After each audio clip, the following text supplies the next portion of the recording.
News First, Newsline with Faraz, Shauketaly. And a very good morning to you. This is Newsline, not live as usual, from the Newsfirst studios in Dawson Street in Colombo, and it's actually a recording. Now then, this morning we've got with us two medical people. Yes, that's right. Nothing to do with politics, but it's all to do with current affairs, and I'll tell you why it's current, because as the program goes on.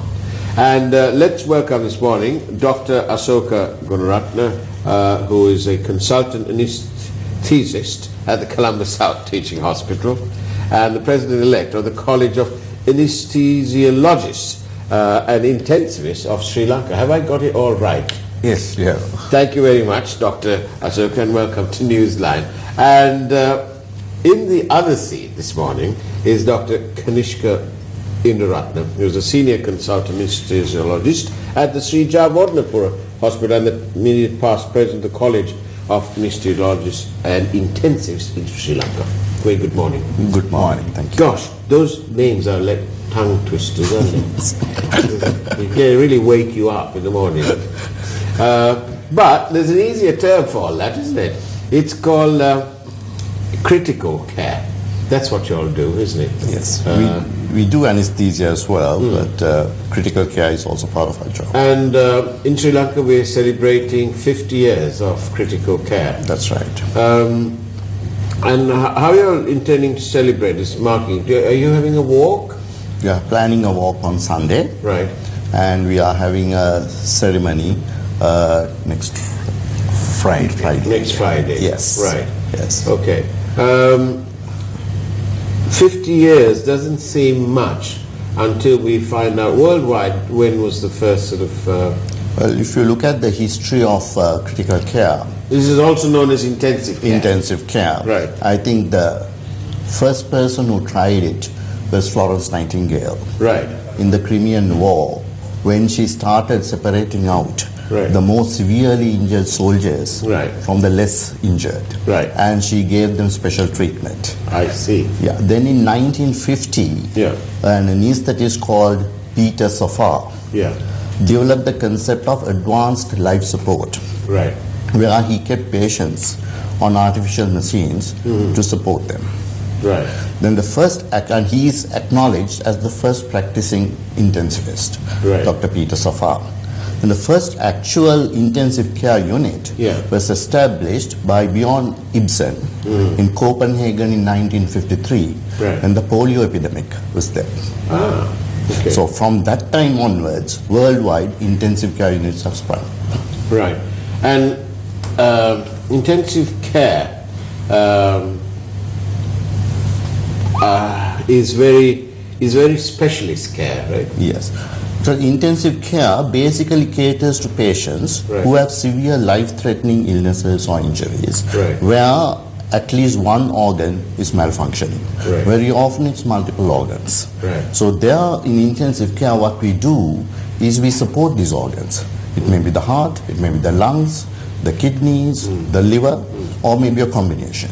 We support these organs till the original illness has time to resolve. Right.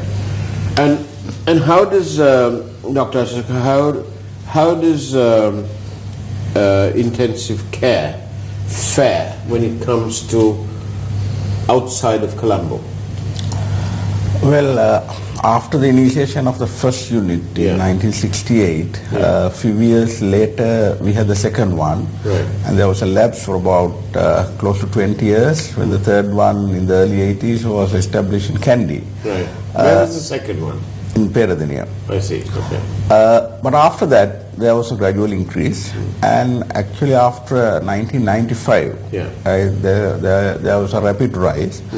And currently we have about 100 units in the country, and at various what sort of state state and some of the private hospitals as well. And this 100 is the state number I'm giving you. So we have units in every teaching hospital, provincial hospital, district general hospital, and a hospital like National Hospital will have many, close to 20. Right. Okay. So it's intensive care is available Yes, you're reaching. Is it enough to reach our population in terms of when you look at our road network and our transport network and so on? If you look at it, we have about 500 critical care beds. Right. Now, if you look at resource-rich countries like the USA, they have USA, Germany, they have about 20 ICU beds per 100,000 population. Right. UK has about 3. Right. Sri Lanka is not far behind. We have about 2.5 beds per 100,000 population, which is much better than when you compare to some other developing countries like Uganda, which has only about 0.1 per 100,000. So we are okay. I don't think any country would be self-sufficient in the number of beds which we require for critically ill patients. As you quite rightly said, with the motorways expanding, high-speed driving, and all kinds of epidemics coming on, I don't think we will ever be able to cater to the exact demand. But we in Sri Lanka are doing quite well. Is there enough money coming in from the state for this? The state has sponsored. Our ICUs are quite well developed. Most of the ICUs, particularly in the teaching hospitals, are state of the art, comparable to any ICU in the world. Indeed. But obviously, there are some units which can be developed further. And is there provision for the involvement of the private sector? Oh yes, definitely there is. And then how does that work? Now, most of the private hospitals in Sri Lanka, particularly in Colombo, have very good ICUs. Of course, the cost is very heavy. Unlike the state-sponsored ones where the patients do not have to pay, intensive care is very, very costly. And Sri Lanka, it costs about rupees 50,000 per night per person. That is in the state sector. That is, the state is giving about 50,000 per night per person. But in the private sector, the cost is met by the state. By the state. But in the private sector, the cost would be much more. It would reach approximately maybe double that.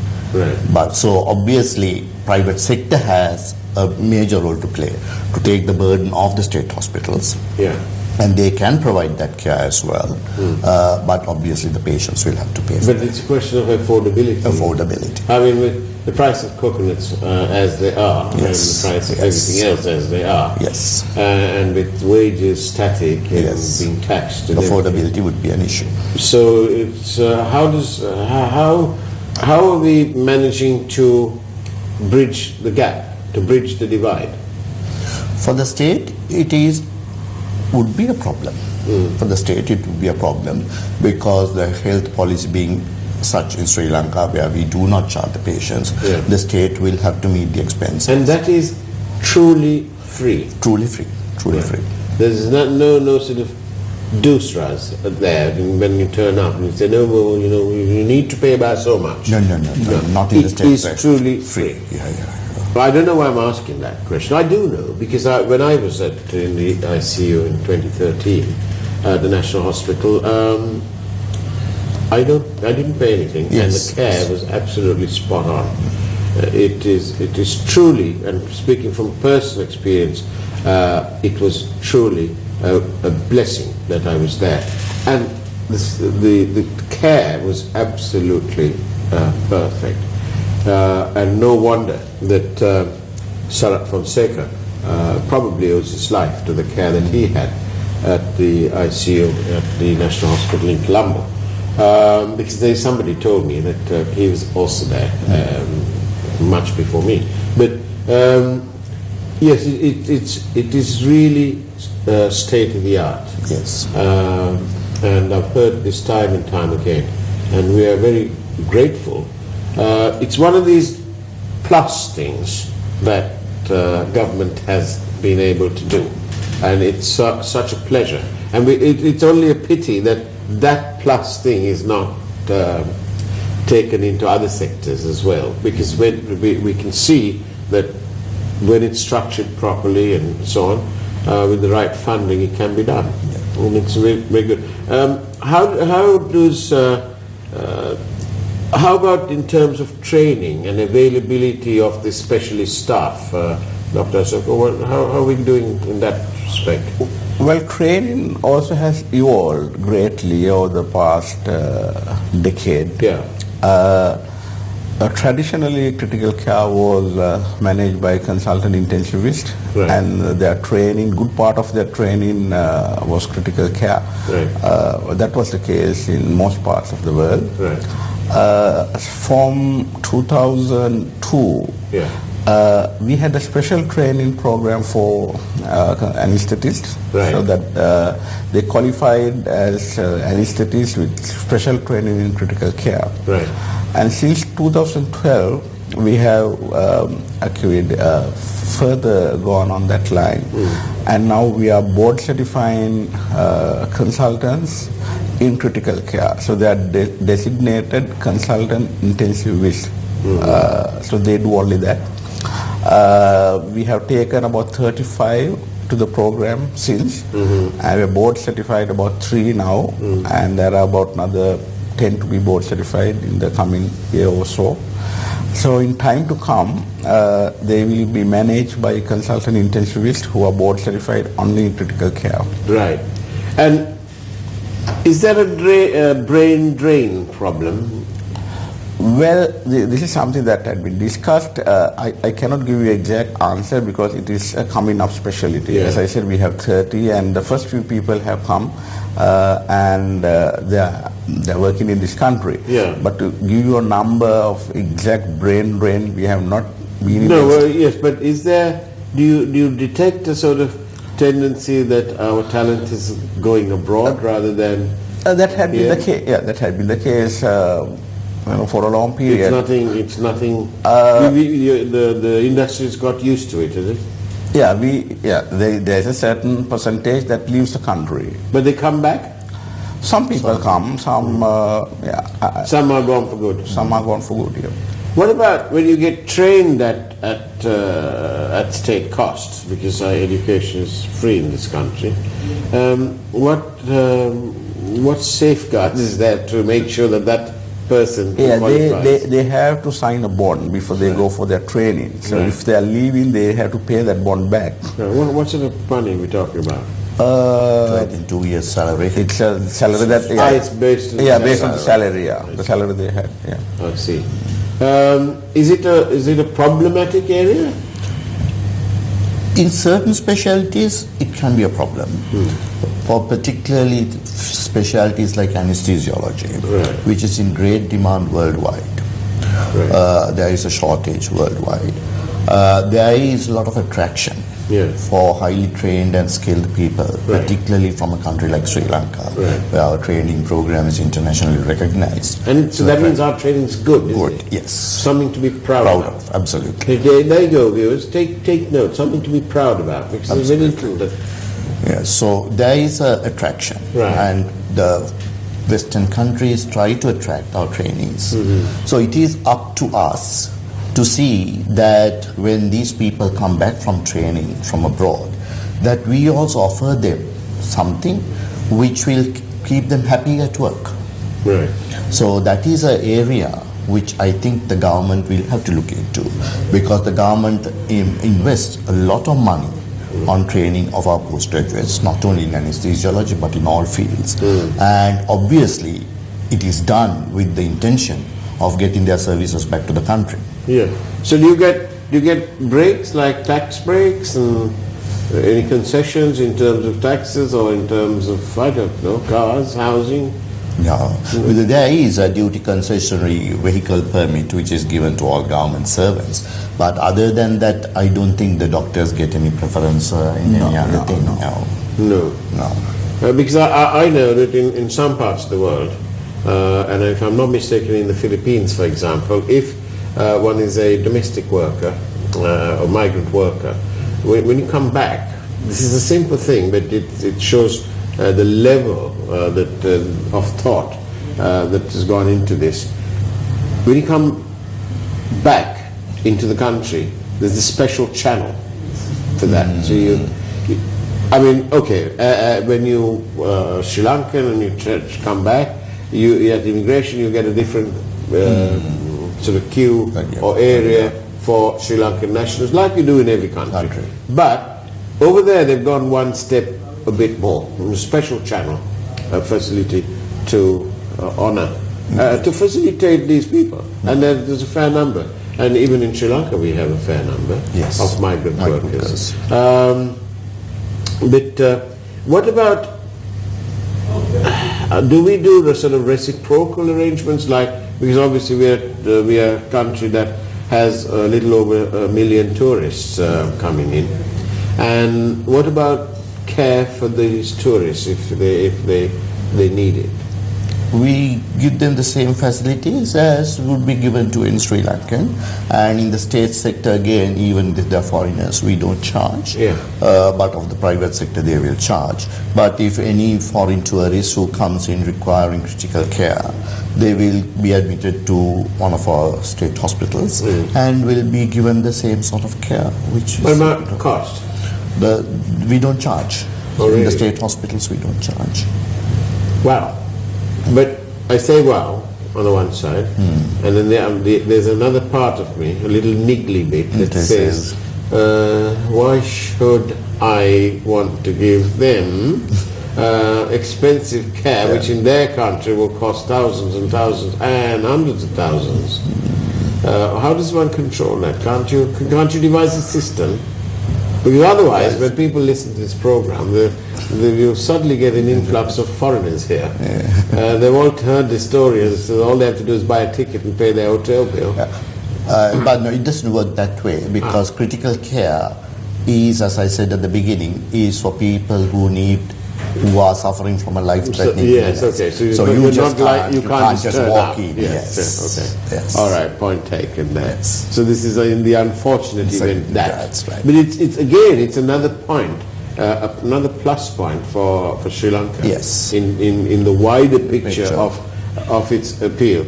On that note, we're going to have to take a short break, and don't go away. After all, this is Newsline.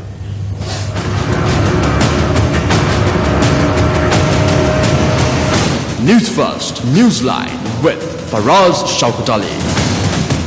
And good morning again, and welcome back to Newsline, where we're in the company of two medical practitioners who are celebrating or marking 50 years of critical care in Sri Lanka.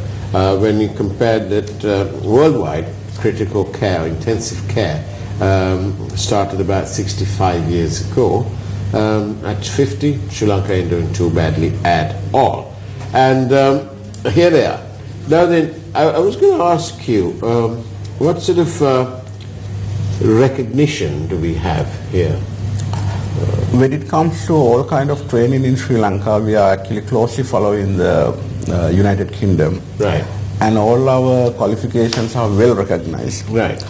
When we started critical care in 2012, that's about the time that United Kingdom had their own program. Right. And they had their own fellowship in critical care. Right. And outside the United Kingdom, we were the only country that was recognized to see that exam.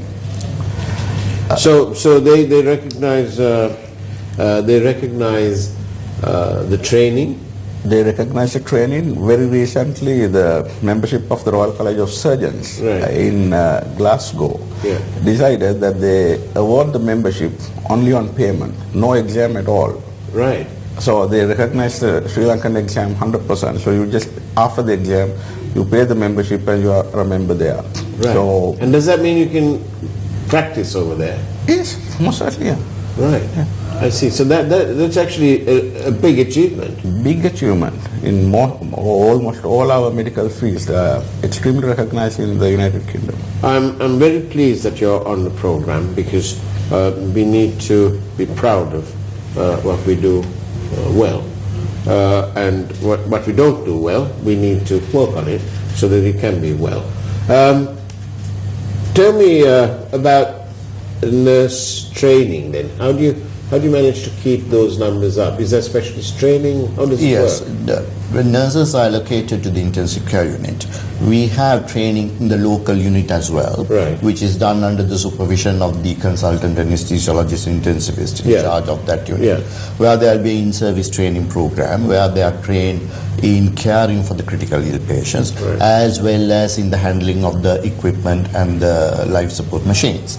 Then, on the other hand, the College of Anesthesiologists periodically every year has about 3 or 4 courses on the care of these patients, specially designed for the nurses.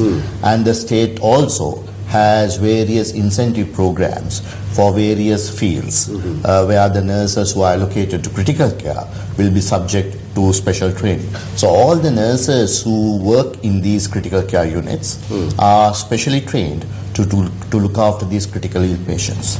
I see. And so on the timeline, how long does it take to train as a nurse, first of all? 3 years. 3 years. Yes. And thereafter to specialize in critical care? Yeah, at least till now. When we handle a patient in the critical care unit, we have every patient has one nurse throughout the day. To get to that stage, it would take at least 6 months of intense training. Only once they reach about that stage will we be putting that nurse in charge of a patient. So before that, we will be training. Even for the medical officers, it's like that. Those who are assigned to work in the critical care units are given a special training, and actually the College of Anesthesiologists started a training program specifically designed for these medical officers called Fundamental Applications in Critical Care Therapy, which will train them to look after these patients. So even them, they will be put on their own as a resident medical officer in the ICU when the consultant is satisfied that they are able to cope.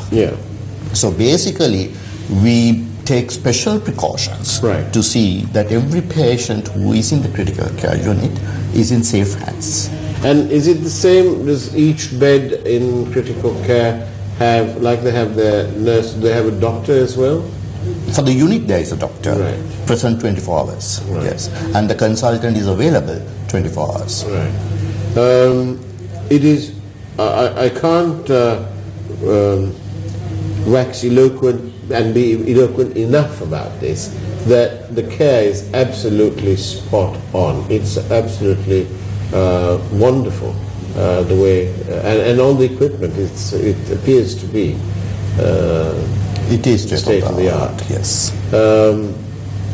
And it must cost a lot of money. Yes. Do you find a lot of, Sri Lankans are well known for giving. On the World Giving Index, Sri Lanka is quite high up there. And when you then compare our per capita GDP and so on, it belies the fact that we are pretty high up there in terms of giving. So in terms of giving, does critical care specifically, does it attract a lot of sort of donations and gifts and so on? Oh yes. Lot of these organizations, charitable organizations, individual philanthropists, lot of donations come in. It varies. Either some people will give equipment, some people will give funds to buy particular equipment, but yes, certainly we do have donations coming. And do you have an active department or a unit or a team that actively canvasses for such support, financial support? No, not really. It is voluntary. It is voluntary. I don't think, as a professional organization, the College of Anesthesiologists does not.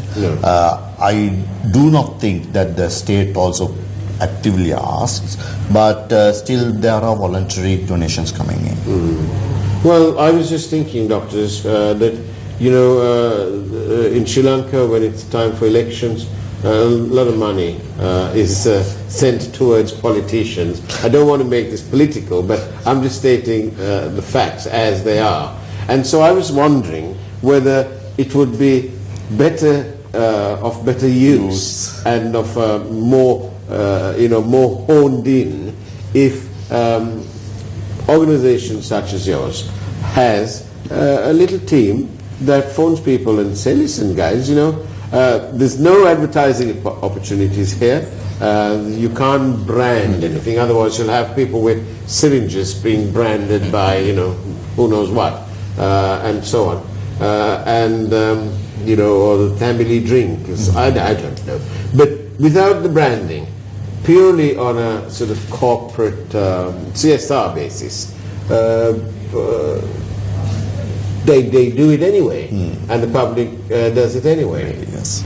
So just a little bit of a campaign to say, hey guys, we're here too, and if you send us some money, we can increase our services. Actually, now the college organizing this walk. Yes. And a couple of years ago, the College of Anesthesiology had a walk on anesthesia as well.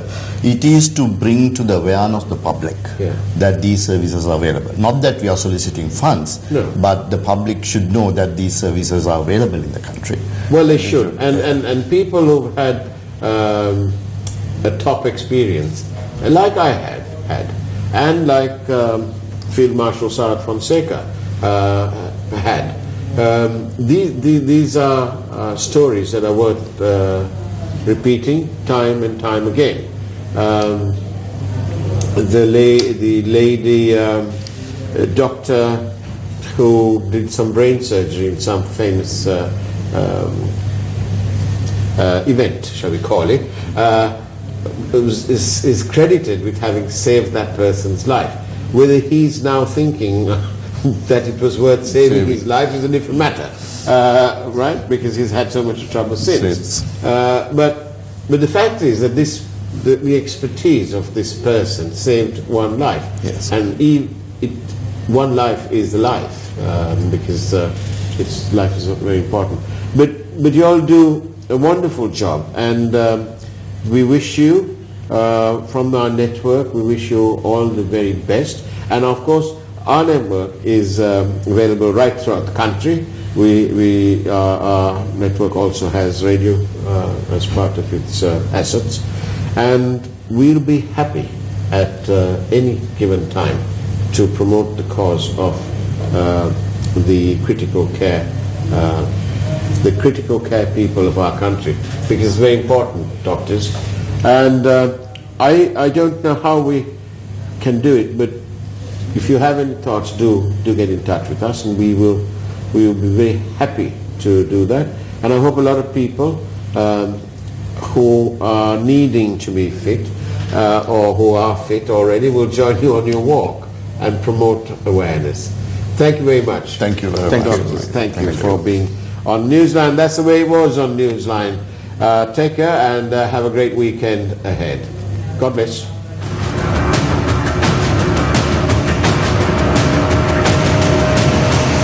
News First, Newsline with Faraz Shauketaly.